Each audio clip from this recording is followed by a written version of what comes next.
You are listening to WXRWLP Milwaukee on 104.1 FM and on riverwestradio.com everywhere. Now you can also listen by telling your smart speaker to play Riverwest Radio. Support for this program comes from Collectivo Coffee, dedicated to keeping Milwaukee's bike riding community rolling with bike pumps available for use in all Collectivo cafes. More info is available in cafes and at collectivocoffee.com. This is Cinema Fireside. Thanks for listening in. We've got a guest tonight, which is very cool. If you are listening live, it's summer in Milwaukee. Melancholic sun is out. Cumulus clouds pervade the skies. Some gray, some not. They are all majestic in a subtly malevolent way. I mean, they're very atmospheric out there, and we've got a breeze going. So it is a waking dream in a sense out there. And I want to thank our listeners for listening in. And we do have Gabe. All right, Gabe, thanks for calling in, my man. This week we had, on Saturday, Center Street Days. They closed Center Street off. There's a festival from about 11 a.m. to 8 p.m. from Humboldt to Holton. So that's a good 5 blocks of people. And the High Dive, as usual, was rocking. River West Radio was out there having a good time. Those were a couple of the cultural nexuses of the shindig for sure. And I did a guest role for one night for Lobotomy the Musical 2 years ago at the Alchemist Theatre, directed by Michael Christopher and written by him. And 2 years later, my man gets a hold of me, says, hey, I've written a new play, The Flesh Trade, come on down. Now, psychologically interesting because when you are a introvert, extrovert, you go back and forth between psychological realms. And maybe there wouldn't have been that enthusiasm for leaving the crib and going out in the night. Wow, thanks, Lamont. Is that for real caffeine? We're going to be on a wild ride. Thanks. It's 7 o'clock. Lamont delivers the goods. That's wild. Thanks, my man. Lamont Prospect is the author of the very fine book Control, a psychological survey of the tapestry of many lives. So, but he's a better orator of his ambitions. It's his work. He would know. So, but he's a good man. We'll see what this coffee does. Not on the show, God forbid, 3 in the morning. That's usually when the hour of the wolf creeps up. If you dare mess with that stuff at an ungodly hour, as it is almost is. But we're gonna take the chance. So thanks, my man. So it's a new day. Michael Christopher gets hold of me, and it's down on Kinnickinnick. So I take usually Humboldt to Water to First Street to Kinnickinnick through the labyrinth, the mysteries of Milwaukee, and it's got quite a nightlife. So you go past all the people throughout the miles, throughout the conduits of the seemingly endless neighborhoods. It almost could stretch down to Chicago. Who knows? So yeah, in the Alchemist Theatre is a very atmospheric place, very spooky. The lounge is very dark, very ornate, very baroque. And if I would have been asked to identify it 2 years ago, I wouldn't be able to. There's a saturation point where something actually sticks to your memory, it saturates and it stays with you. So this time, I know the location of the Alchemist precisely. I know what it's like precisely, just like the Village Playhouse. Now that I've saturated myself in that milieu, you have the distinct memory of it. So that's a good thing. The digital clocks have given way to analog clocks, so I chose to refer to the computer screen for the exact time to start the show. I conferred with Zav, and we came to that conclusion. We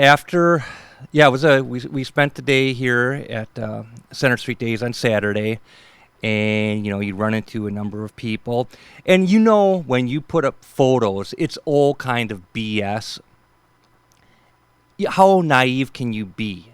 It's just people gather to take photos, then they disperse.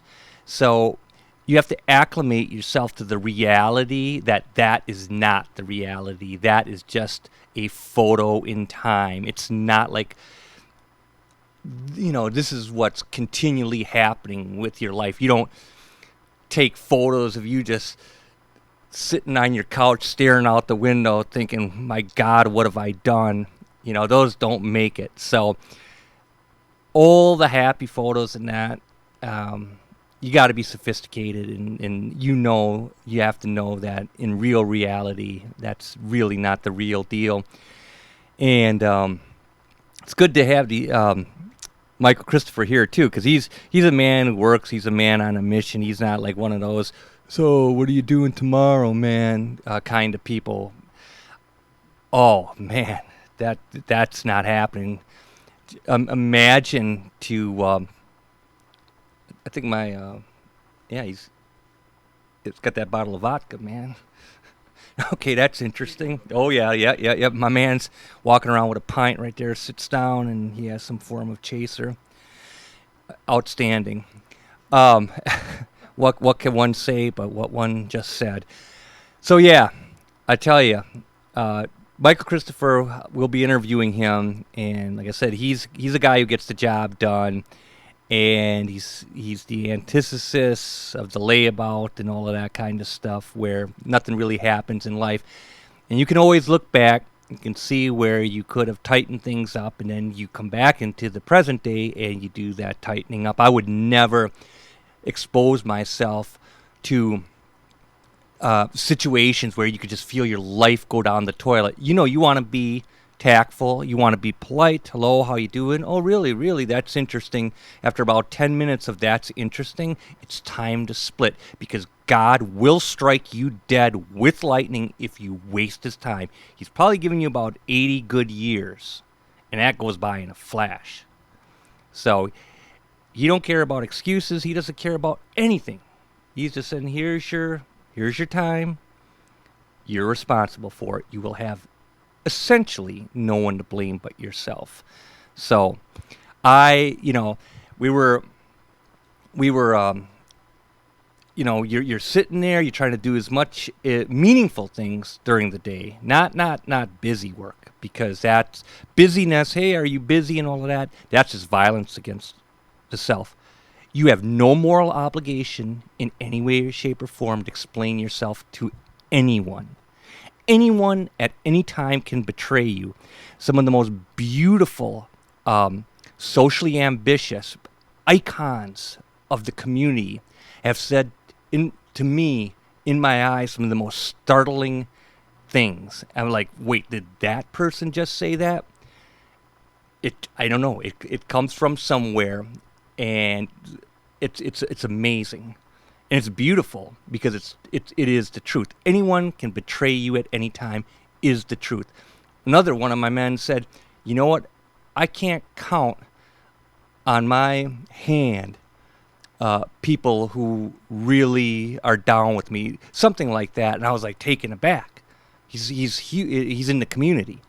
So these are revelations. And I'm like, yeah, well, I know what you mean, my man. So I do know what you mean. But with that truth, you proceed with love, because it's the truth it will set you free, because then you don't have to lose sleep at night. But anyway, whatever that's all about. So play-wise, I just finished A Nice Family Gathering by Phil Olson. I finished my Man in the Moon, The Effect of Gamma Rays on Man in the Moon, Marigolds. Another, I think it won a major prize in the early 70s. Marina Abramovic's Walk Through Walls was finished, I think, yesterday. And that's someone who lived their life very deeply, lived their life in reaction to their formative circumstances, and that played out essentially through the entirety of their life. And so be it. But again, we are going to go, Gabe, we've got you. And we've got our guest, Michael Christopher, writer-director of The Flesh Trade. So in real reality, I'm just sitting here thinking, well, I can start interviewing my man, or I could press a button and it's like, oh man, what could happen? So I'm really right now at a psychological crossroads as what to do for real. Michael, hold on. Michael, I got your mic up, my man. Oh, great. All right. I'm on the edge of my seat. Thanks for having me. Oh, you're more than welcome. Gabe, I'm going to put you on in a second. I just want to say this to I'm going to call you Chris. Is that cool? Yeah, that's cool. Okay. So, in life, you have friends to a relative degree, and Chris is like a business friend acquaintance. If there's something coming up, he'll let me know. I'll talk to him in another 2 years or so, but time goes by fast. So, we all have different echelons and different realms of how we encounter people. And like I said, Chris is very busy. He's not a loser. He's not, what are you doing tomorrow type people. He has to do his thing. He's going to get a hold of you if there's a reason. So I feel like I've bumped into you a time or two. Mm-hmm. Well, I've got a bad memory, so it was 2 years ago to me. Okay, but it's cool that you're around in the neighborhood pretty often. I think I saw you at the Found Footage Festival. I remember, but I'm sure you talked to 100 people that night. Probably. I have no clue who I spoke with. I have zero clue. Sure. Those things are their energy at the moment, and then it's like wow. But again, you know what? Gabe, I'm trying to think how am I going to handle this, because I do want to talk to you, Chris, about your psychology, your writing template, the way that you handle your projects. I think Gabe is going to ask you something about films. So, you know what I'm going to do? I'm going to see, and you're going to like this, Lamont, I'm going to see how much control I have. Gabe, how you doing? Very well, Mark. Excellent stuff. Yep. So, Chris, hey, good to have you on the show. This is great stuff. You're a playwright? I am indeed. Excellent. So give us some info about your newest work, where people in Milwaukee can see it. And do not say GT, like you cannot do a call to action. You can say where it's at, but you cannot. Yep. That's okay. Fine. Yeah. Where it's available and what's going on and what. Answer it existentially. So sort of as though it was like a type of produce at the supermarket. If one were hungry for the flesh trade, they could see it at the Alchemist Theatre, which is in Kinnickinnick. Am I doing okay You're so far? doing okay. I like that we had that nonverbal eye-to-eye telepathic communication on that one. Sure. I mean, a general synopsis is it is about surviving members of the Donner Party who are addicted to human flesh, as happens. And so they commission a lady of the night, a woman of ill repute, to scare up fresh meat for them and their gang of cannibal buddies. And it's a musical, and it's ideally a comedy and a horror all at the same time. So if someone was inclined to check it out, there is a Facebook event, and it's on the Alchemist Theatre website as well. You know what? Let me ask you a startling question. I've never really used this word before. Okay. Because it's just not in my lexicon, but I think God told me to, or maybe God used it. Okay. What makes you not a loser, Chris? Oh, goodness. Wow, that is a startling question.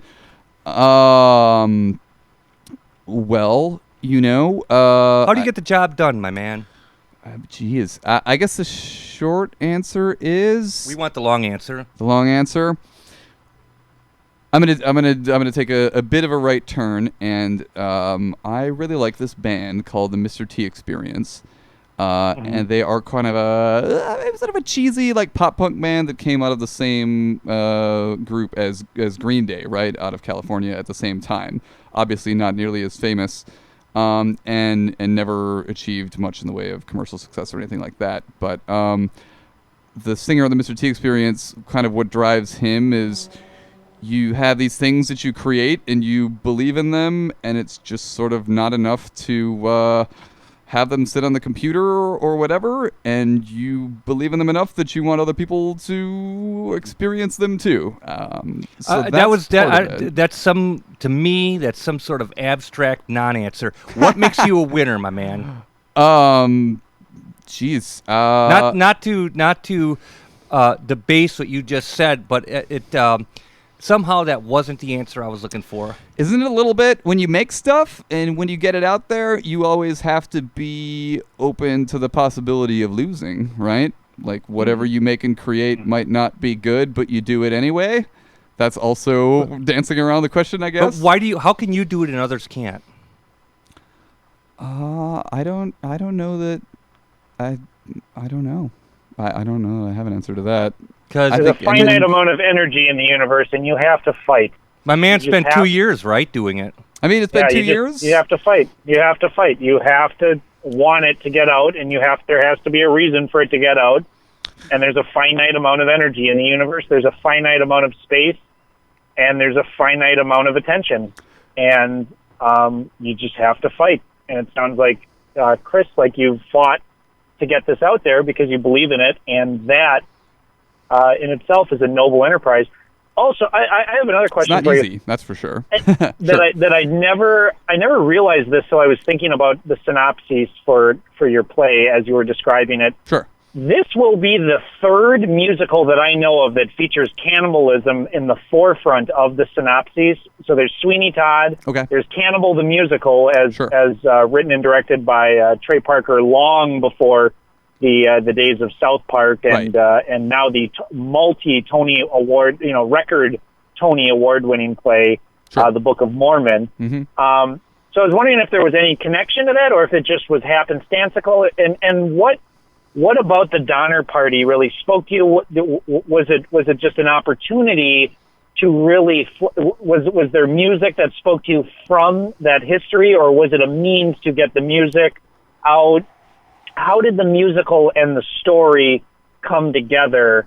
And also, I just can't stop thinking about the movie Ravenous, which is one of my all-time favorite films. And the music in that film, it's not a musical, but music is such a driving force of that film. Johnny Greenwood did the very unusual sort of like folk punk score to that film. Yeah. And there is something really sort of otherworldly beautiful about the horror of cannibalism, about this like sort of like the unspeakable act, like incest, cannibalism, certain acts that serial killers have done. We sort of think of these as the unspeakable, but there's also something really sort of seductive and really enchanting in that darkness and that unknowable blackness in those things. And there's this great scene in Sin City where Rutger Hauer playing this this very all-powerful bishop, basically like the bishop of the made-up city that Sin City is meant to represent, talks about the act of cannibalism with this hushed reverence, almost like it's like a communion with both God and Satan. He never uses those words in the film, but it's among the best scenes in that already great film. So I'm just wondering what your thoughts on how cannibalism came into this play, or how that all came to be. So when I first started, I wanted to do something that was pulpy and grimy and that sort of thing, and sort of had this vibe of like an EC Comics kind of comic, or Tales from the Crypt or something. And then when I sort of started to dig into it, and I read a lot. I didn't see Ravenous, although it's been on my radar. But I read a lot about the Donner Party, and when you start to sort of study a little bit, not that I'm a master, but you study about cannibalism a little bit, and you have survival cannibalism is what the Donner Party was, right? This idea that, and that I think is very intriguing for a lot of people too, because it's this sort of thing where it's like, well, we all would do that. Like, if there was nothing else, to do, probably everyone would. And I read a different book that was saying that there's this sort of evolutionary and biological predisposition towards survival cannibalism. Like, when there's nothing else there, there's this urge and need to survive, and the way that survival cannibalism happens, whether it's a Donner Party or on a boat that people are stranded at sea or whatever, it seems to follow a similar sort of pathway in a way that makes it seem like it's sort of slightly ingrained in our DNA, and maybe that's why people are fascinated by it as well. What's sort of more interesting, I think, than survival cannibalism is when you get into the Dahmers and the Geens and the people for whom cannibal is part of a sort of perversion. A choice, exactly. Yeah, choice. A choice, or it's something that has somehow desire. Warped desire or something. And without giving too much of the show away, the show sort of plays on, I think this is in there, sort of the difference between survival cannibalism and more of cannibalism as a form of kind of sexual perversion. Yes. And the difference between that is very significant in terms of where it comes from and how it's expressed. And I think you should. You know. Oh, I'm sorry, I didn't mean to interrupt you, but Ravenous really plays on a lot of these themes that you're talking about. Ravenous, for anyone listening, is a 1999 film that was much maligned by critics when it first came out, and has since grown this huge cult following among film aficionados of a certain breed, and especially among non-film people that sort of just happen to run into it. I've never seen the director's cut of it, and I'm not sure that I want to, because I feel the film at one point was taken away, at some point, 20th Century Fox took it away from the filmmaker and sort of turned it into their own cut, which in some cases, like the Big Red one, there's instances of films that have these great cult followings where it is in fact that butchered producer's cut that is what makes the film better. And then later on a director's cut will come out and you'll realize, oh wow, this was a self-indulgent mess. and the company, the evil corporate guys actually turned it into something much more interesting, thoughtful, and haunting and lasting. And Ravenous, and I think you might be better off not watching that movie until well after your play is done playing. Because there's a scene right in the middle of the film where this line between those two kinds of cannibalism is drawn, and it goes right from one, it's like hopscotch, it goes right from one number right to the other. And it's just such an interesting, unforgettable film that just does not really categorize itself as one type of film or categorize itself to a specific mood. So it is a little bit messy, but I think that's the joy of that film, is that it is just kind of a mess, but it's a great mess that Johnny Greenwood's score is revered among many of my most talented musician friends as just how the hell did this score wind up in this film, in this just like totally like in its time when it came out little seen movie. It's just a very strange just a whole bunch of coincidences and happenstance of the time.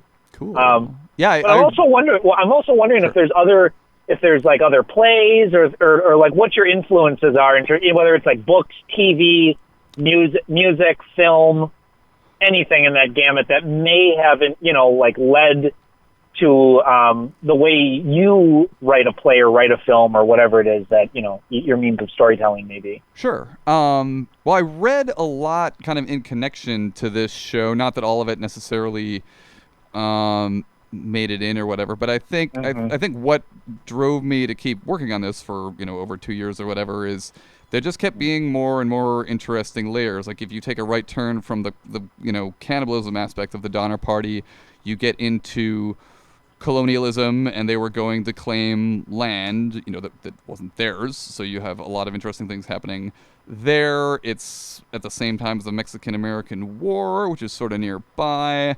And you also have this degree of hucksterism, and I'm A, not an expert, and B, don't remember all the details, but the main reason that they got stuck and had to turn to eat people was partly the weather, but partly because they took this pass called Hastings Cutoff, which on a map would have been something like 100 miles easier to get past than the around the mountains way. But the around the mountains may, in fact, is the only way that was actually like feasible, especially with all of their cattle and all of their stuff that they had. Sure. So anyways, and then there's some evidence that this guy Hastings had snookered them into taking this cutoff because he was getting a kickback from this fort that was trying to draw money away from a different fort from the northern pass or whatever. So you have these sort of like intersections of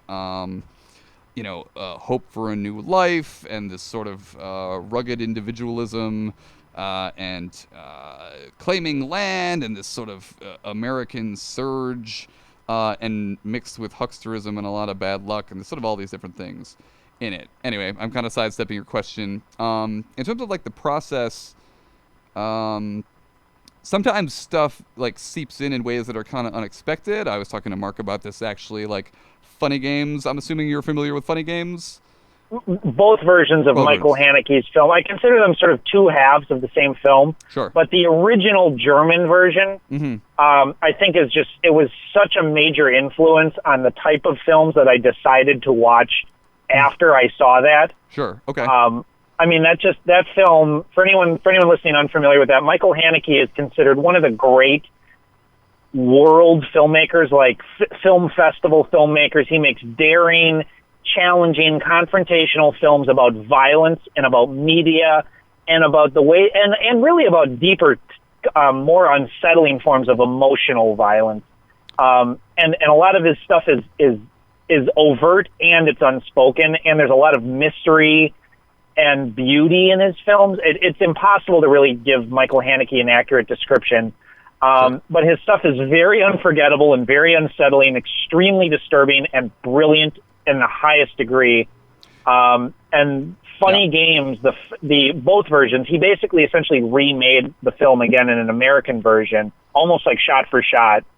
And it's just a deeply unsettling film. And that's sort of it's very. I'm sorry, I didn't mean to cut you off. Sorry. Oh, no. I was just saying that it's years ahead of its time. And the fact that it sort of lacks the technology that's ubiquitous nowadays is very interesting, because if that film were made today, I feel like it would be a very different film it would have a different pathos through a different means of media exploration than it did when it was made. And I think it actually makes for possibly a better film. Yeah, it's intense, and it's obviously very violent in some ways, although a lot of it's not on screen, and the violence is actually very disturbing. It's not a body count kind of film. You're really faced with the deaths of the characters, and you really have to kind of sit with them in a very literal sense, because there's the shot in Funny Games. I don't know how long it is. It's like a 10-minute unbroken shot or something where you just have to like sit with it. And that's the shot in many ways. I don't know if there's a shot in cinema that I think has more potency and lasting effect. It really, it really gets to you, and it forces you to take it all in, And so I wanted, this is a violent show, certainly, but wanted to make sure that the violence all serves a purpose of some kind and is not just for the fun of it, or not just for the body count or whatever. So there is a particular death in the show where that sort of scene kind of creeps in a little bit. It's we don't sit with it as long as in the film, but it's the sort of thing where there's this kind of long, uncomfortable silence, and part of me would like to just do it for 8 to 10 minutes, but I'm not sure if I'm quite ready to do. I'm not quite sure if I'm ready to put the audience through that. But so stuff like that will kind of seep in ways that are maybe not recognizable, but to me are sort of directly tied to something that I've seen somewhere. Okay, so it's 7:30. We're going to play a tune from the show. Chris has cleared it, and I've cleared it, so it's playable on the radio. And that's a very good thing to do, and we will return after this. This tune gives a very good taste of the tone of the show, and it's actually a very complete show. It really moves along, and you could almost say it's flawless. And you want to be cautious with that word. You sure do. No. Actually, you want to be cautious with that word, because a lot flawed and flawless are used. It's an elite word.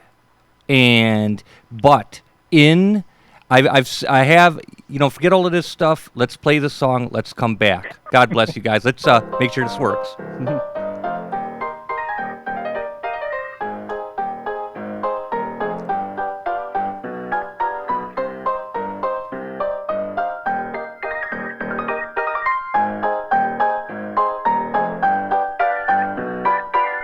the carrot, and baby, you have got the stick. Is it the other way around? Maybe I'm just being fake. I got a body to die for, and looks that kill.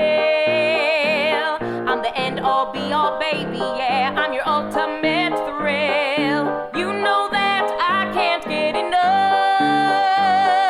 Don't be shy, baby, tonight. You know you won't be rebuffed, 'cause oh, baby, I want your flesh. Oh, baby, I want your flesh. I know you want our bodies to be enmeshed, but oh, baby, I just want your flesh.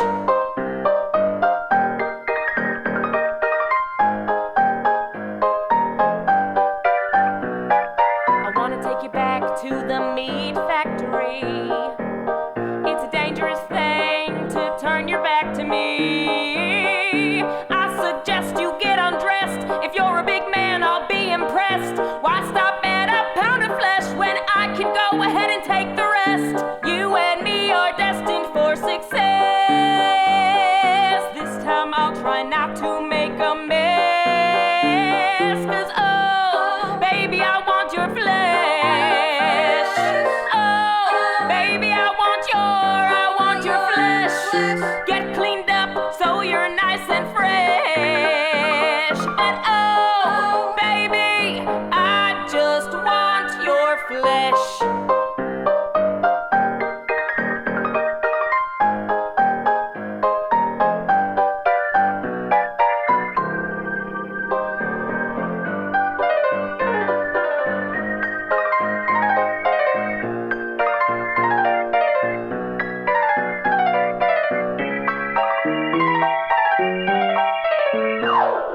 There's no man too big for me to handle. None of the other girls can hold a candle. Oh, baby, I want your flesh. Oh, baby, I want your flesh. Oh, baby, I want your flesh. Oh, baby, I want your flesh. I know that you wanna feel my carnal love, baby. I just wanna see what you're made of. Come on and give it to me. You know it don't take much.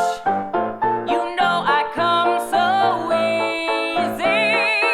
In the end, we're all destined to haunt. You gotta give it to me. You know it's what I want. Take yours and I'll take mine when you're through. But in the end, your body will belong to me, not you. Excellent, excellent, excellent. Did you write that, Chris? I did, and that's Kendall Yorkie on the lead vocals and Amy Majeski, who is also the choreographer, on the backup vocals. Yeah, it's just outstanding, and that's one of the highlight pieces, undoubtedly. What's your writing process like? The kind of like the boots on the ground machinations of your craft. It's usually a lot of thinking, and then the hardest part I find is just setting aside the time to sit down at the computer and get it out. At the same time, the initial draft really came out pretty quickly, of like maybe 60 or 70 pages, which ends up translating almost to a 2-hour show. What I thought was interesting about this is that even after the first draft, the more stuff that I read that was related to the show, the more things that happened in the world. As everyone knows, a lot's happened in the past 2 years in the world. A lot's happened in the last 250,000 years. This is nothing compared.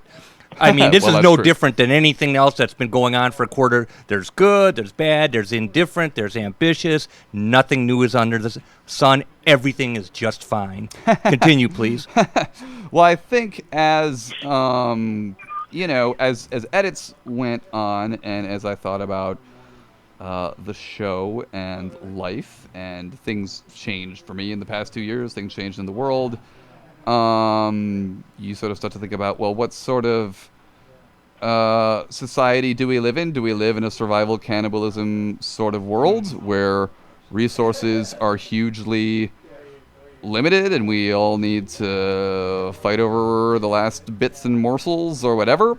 Or do we live in a society with a society of plenty where people are just sort of cannibalizing each other? Well, dude, this is the land of milk and honey. We live in the land of plenty, man. I don't know where you're at, but dude, Yeah, you ever walk into the sure. grocery store? It is, yeah, I agree. It is I a mean, land come of on, plenty. man. So, anyway, I hesitate to explain what I think of the show too much, because you write the show and you put it out there and people take it in a number of different ways, and I don't think that they should necessarily think about the show what I think about it. But the story took on a lot more meaning for me as I kept writing and rewriting. A lot of the rewrites happened when I was in Europe with my wife and jet lagged and couldn't sleep. And so those were good times where I was like, well, I just did this hotel, there's nowhere to go and nothing to do, so I'm going to get the computer out and get back at it. And a lot of rewrites happened there. I'm always trying to calibrate the vulgarity of the show, and I think I did an okay job of that this time around. Yeah, That's you did. always subjective. So, but it's kind of dark and nasty and crude, but I try not to be too gratuitous. Yeah, with I that. think you know what, you did a good job. You didn't go overboard. Actually, you did it. You were bawdy, but you did it with a sense of taste. So you really did a good job. Actually, you really thanks. have a tempered. I mean, it's blunted. It's a tempered bluntness, and it works effectively. There were some significantly nastier bits that I was like, and that's what's interesting about writing for the stage is, there's one thing when you're at your computer and you have an idea, and then sometimes you're sort of like, oh, am I going to have a real person say this line or do this thing? And Apparently sometimes, you did. well, yeah, and sometimes that causes you to change things. And like any show, it is never truly finished, and that's all part of the fun and part of the curse of writing for the stage, I suppose. When you're writing your psychology, when you're writing that, is it a pretty steady psychological environment that you find yourself in, one of perpetual ambition, or is it spiked with more boisterous frequencies of ups and downs, or what's your psychology like when writing this? It's pretty. I think it boils down to that thing where when you really get into something, you think about it a lot, and then it's those focus moments when you sit down at the computer that then are very efficient, because you've already put a whole bunch of thought into what's supposed to happen, or what changes need to be made. But it both I guess, manic bursts intermittently, I guess. Hey, Chris. Yeah.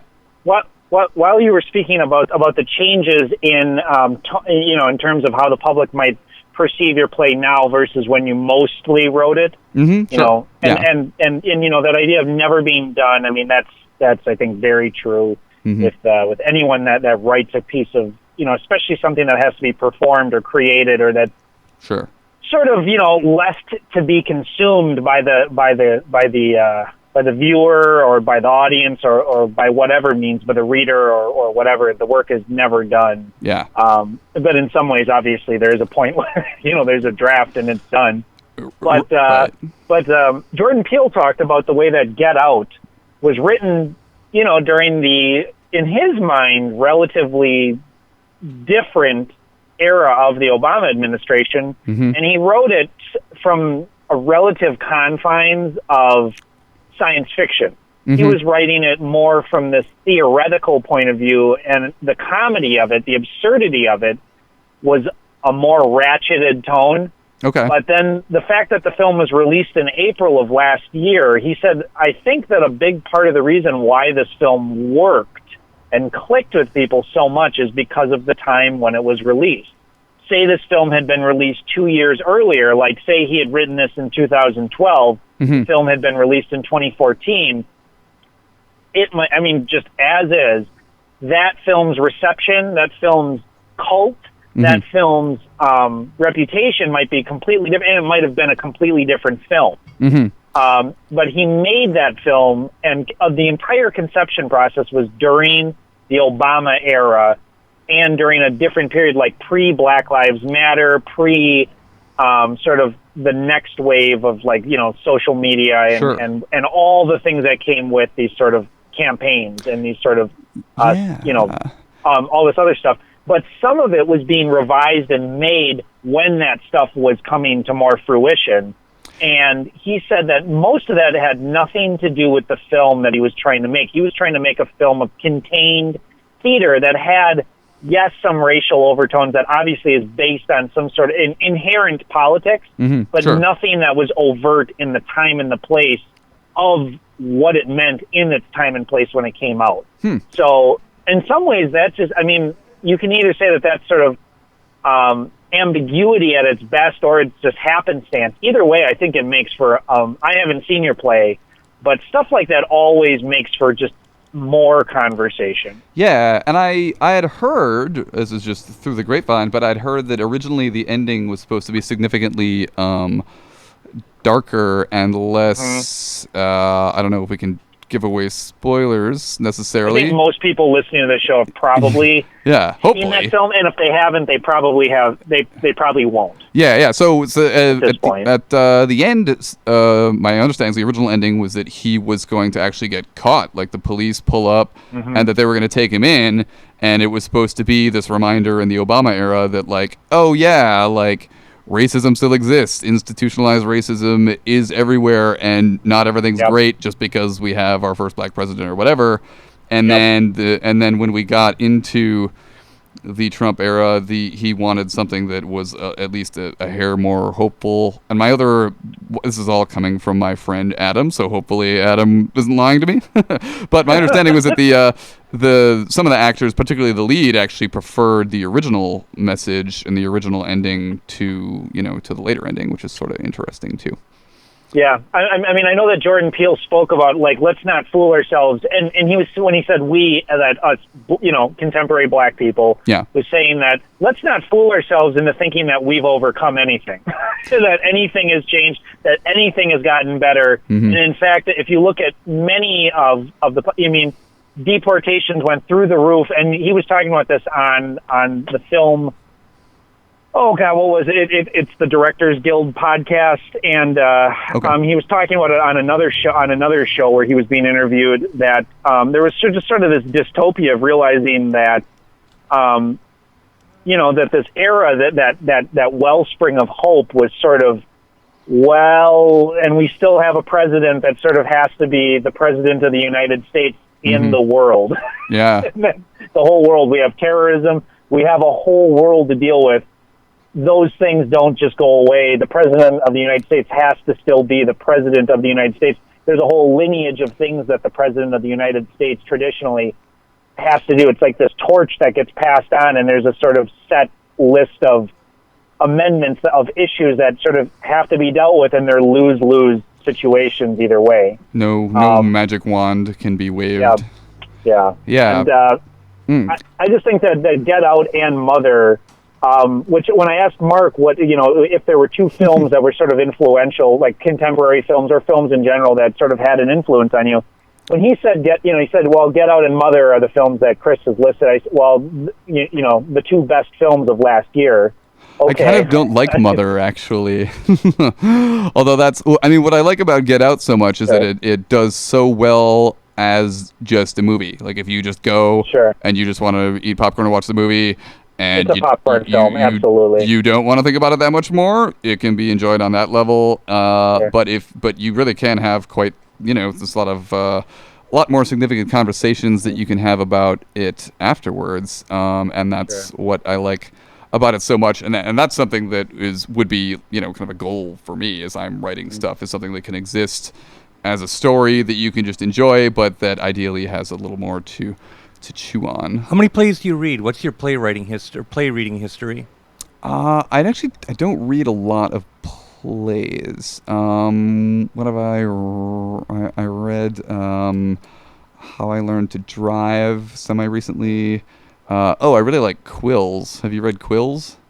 Nope. Oh, Quills is pretty great. I like Quills a lot, and there's a film of Quills also that Right. was, yeah. Yep, absolutely. That's actually, I think that has been put into the memory bank. Thank you. If I were to recommend Philip- you one play, Philip, I Yes, can't please. remember. Is that okay? That will be. oh, Can't remember what his name is, but the guy that directed the Right Stuff, Yeah. same director. I can never remember. It's not Philip Roth, obviously, but it's another writer who wrote many pieces of sort of pulpy fiction, high-end pulpy fiction, and also directed numerous films. But Quills is, I've never seen the play, never read the play, but that is a terrific film featuring just terrifically entertaining performances all around. I should see Very that, too. uncomfortable film to see in the theater with your with the youth director of your church group, by the way, as well. But she was cool. She was super cool. She was like a good friend of mine. She was a senior citizen. She was like my buddy. I was in 8th grade at the time, and we went to go see it on my recommendation, and both of us were just dying laughing through the whole film. And I remember walking out of the theater at the end of it, and we both, I was like 14 years old. She's like 68, and she goes, "You cannot tell anyone at church that we just went to go see this movie because I will be fired." But That's probably how you know anyway, it's a good Quills, one. Highly recommended. I should see it. Yeah, that one really hits. And I've only read the play and not seen the film, but it's just really fun and entertaining and pulpy and macabre. But there's, it has something to say about sort of the artistic process and artistic impulses and stuff too. So, yeah, Mark, that seems right up your alley. What? Do you like Yeah, pulpy and absolutely. I'll be macabre? checking it out, and I do check things out. We had Joe Steinhardt from Don Giovanni Records here. He pointed to Robert Mitchum in Night of the Hunter. Of course, I'd seen it before and picked it back up to see it again in his honor. The play will be read, the film will be seen in your honor, my man. Awesome. Yep, it will happen. Would you categorize the play as having elements of pulpy and macabre, but you would say not succumbing to that stuff? Because I think in some ways the most drastic and successful works sometimes have those elements. Like Tarantino has those elements, Martin Scorsese has those elements, Paul Verhoeven, Michael Haneke. It works with these sort of genre tropes, but then it turns it into sort of highfalutin high art. Using some of these things that in other people's hands, it's like you have a horror film, or you have a science fiction film, or you have a thriller. But I think turning those devices, you can sometimes come with something much more. Well, that is the goal, certainly. I don't think I could put it better myself. But yeah, that is the goal, is to kind of mine these sort of maybe, I don't know, fun is quite the right word, but sort of pulpy, grimy stuff that's sort of accessible by virtue of, or at least to some people accessible, and to be able to find things that are interesting about them, particularly if they're historical, like what's interesting about them in a modern context as well. So, What are you thinking about next, Chris? oh man, I've got a big old list of ideas, and I think half of them are real bad, and a couple of them are kind of good. Let's see. If I were to just roll down the list, I was thinking of a big Inc., a ragtag group of office people overthrow corporate ink people who jack up the margins on your ink in your printer. Yeah, that's a good idea. And actually, I don't know if that's going to happen okay, or what's not. the name of that film that we were just discussing with that it's a corporation that the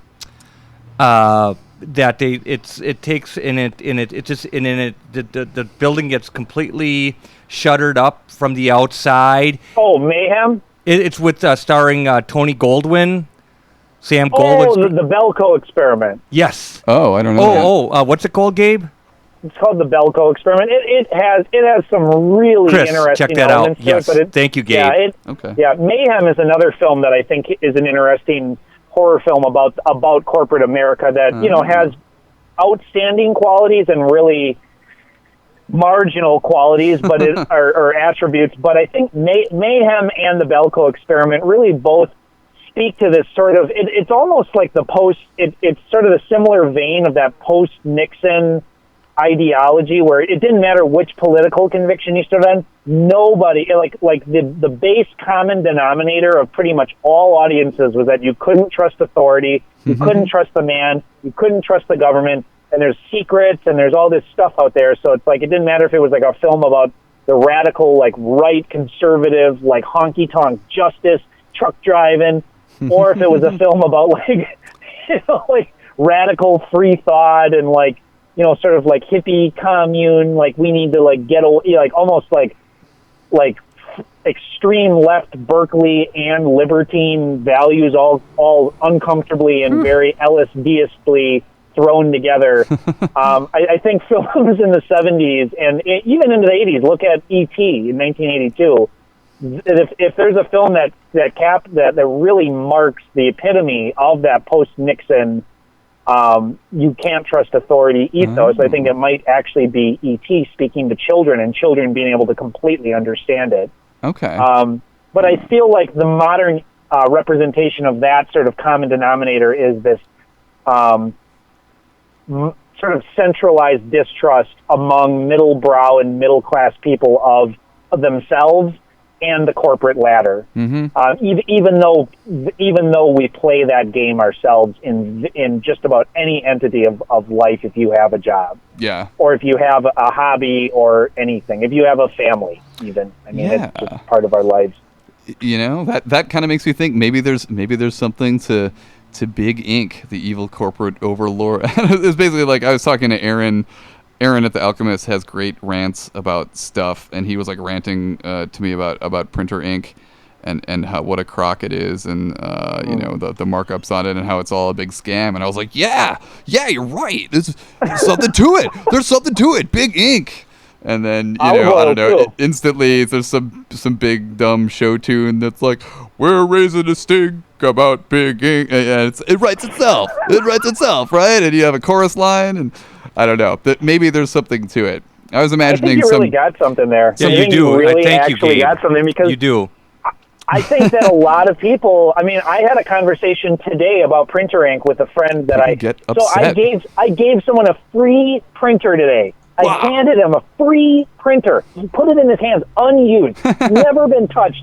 So in the past year, I've had, through circumstances of businesses and through people and just through situations, I've had 3 free printers, almost completely unused, come my way, and I've had 0 use for them. Okay. So I've given 2 away, and this was the 3rd one, and I still have this other, I think 4 actually, and I have this one, and I gave this guy, and he goes, "Do you know how much ink costs? Do you know how much what a scam it is, and how they're all in on it, and how all the companies and all the companies that make the ink and the places that sell it, that's the way they make their money. It's like the concessions at a movie theater, man." And I just...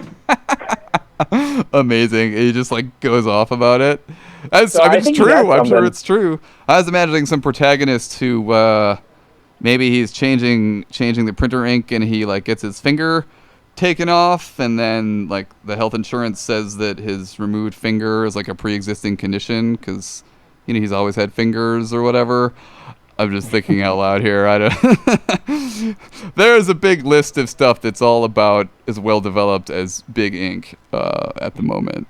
Yeah, I think that's fantastic. And we'll see. So, I mean, do you allow this to gestate for a while, or your ideas? How does that work?